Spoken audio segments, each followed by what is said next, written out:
Assalamu alaikum, ulu Kırgız elim.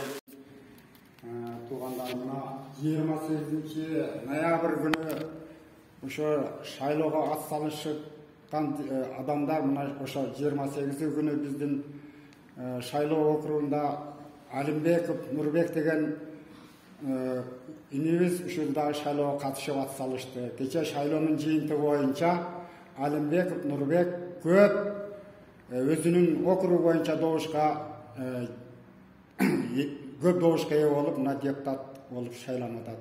Буга дагы ушул шайлоодон кийинки ушак жалаларды болбогон жаман жалаларды жапкан өзүнүн оппоненттери да чыгып атат. Бул эми негизи туура эмес. Шайлообек атасы иним баягы жыгылган күрөшкө тойбойт дегендей ак өткөн шайлоону өзүңөр бурмалап атасыңар. Жалган жала, без фактысы жок, доказаниясы жок, силер асылдасыңар.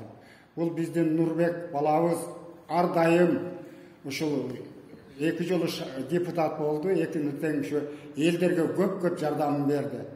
Мектептерге, жетим жесирлерге, айыл ичинде, айылдан сырттары, ушундай пандемия малында, ушундай немелерде көп жардам берип, өзүнүн пешене тери менен тапкан немелери менен элге жардам берди.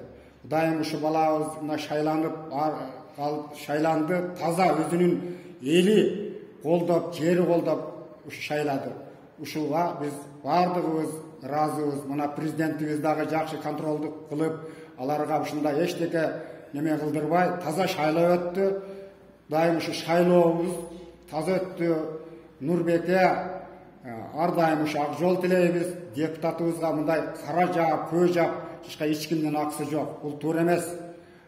Таза адамды ак бардыгы ак болуп чыгат. Ошон үчүн мындай таза адамды жамандашка эч кимге укук берилбейт деп ойлойм.